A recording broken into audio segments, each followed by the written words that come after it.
Hey guys, in this video, I will show you how to find your Betmgm account number.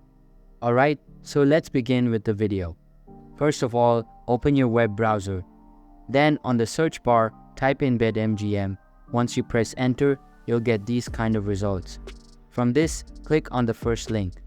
Then it will ask you to select your location. So select your location from this list. Click next. Then once you get to this space, you'll have to log into your account. And if you don't have an account yet, you can create one by clicking on this sign up button. And once you have your account, click on this login button. Now, it'll ask you to enter your login credentials. And once you have entered that, click on this login button. And in case if you have forgotten your password, you can click on this link to reset it. Once you click on the login button, you'll be logged into your account.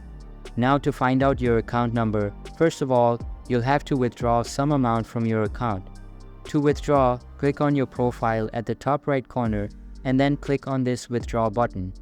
Once you click on it, it will take you to this page. Now, in this page, on the right hand side, you'll have to enter some amount and then click on this drop down to see your account number. Once you click on the withdraw button on the next page, it will again show your account number. You can copy that number and use it anywhere you like. So this is how you do it. I hope this video was helpful. Thanks.